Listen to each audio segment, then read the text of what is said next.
La famille Taylor, une famille comme les autres. Mais depuis qu'Auguste, le petit dernier, a commencé à parler, ses parents s'interrogent.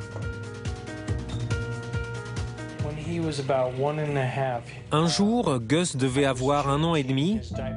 J'étais en train de le changer et il m'a regardé. Et il m'a dit, « Tu sais, quand j'avais ton âge, c'était toujours moi qui te changeais. » Et j'étais sidéré.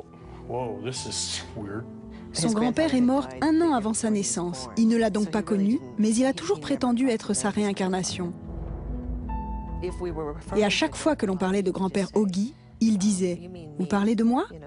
Il était si catégorique que ça semblait complètement naturel. Les parents de Gus ne sont pas au bout de leur surprise. Dans l'album de famille, il est capable de reconnaître son grand-père alors qu'il ne l'a jamais vu. Sur une photo datant des années 50, il cite sans hésiter les noms des camarades de classe de son aïeul et, plus troublant encore, il désigne même sa toute première voiture. Quand mon père m'a montré cette photo, je lui ai tout de suite dit que c'était ma première voiture. Et là, il était effrayé, car c'était bien l'ancienne voiture de mon grand-père. Gus serait-il la réincarnation de son grand-père? Et puis un jour, il m'a dit « Maman, tu sais, une fois que l'on meurt, on renaît. Et c'est pour ça que je suis à nouveau un enfant. » Il semblait vraiment ravi de me dire cela. Les propos du petit garçon semblent défier les lois du rationnel. Pourtant, à l'université de l'État de Virginie, un éminent psychiatre consacre tout son temps à l'étude de ces enfants qui se souviendraient de leur vie antérieure. En 40 ans, on en aurait même répertorié plus de 2500.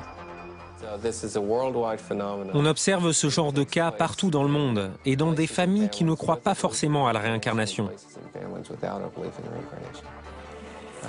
Mais le cas du jeune Gus qui dit être la réincarnation de son grand-père est particulièrement intéressant. Pour le professeur Tucker, il n'y a pas l'ombre d'un doute. Les propos de Gus ne sont ni des mensonges, ni le fruit d'une imagination délirante. Un jour, je discutais avec Gus et nous avons parlé de son grand-père.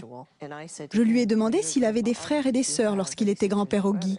Et il m'a répondu qu'il avait une sœur, mais qu'elle était morte, assassinée et noyée.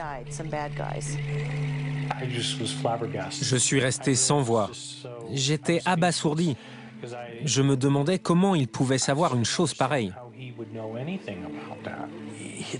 C'est à ce moment-là que j'ai réalisé qu'il disait la vérité. Parce que le meurtre de ma tante a toujours été un sujet tabou dans la famille. Personne n'en a jamais parlé et même ma femme n'était pas au courant. Mais alors comment Gus aurait-il pu connaître cette tragédie ignorée de tous s'il n'avait pas vraiment vécu à cette époque? Troublante coïncidence ou réel phénomène de réincarnation?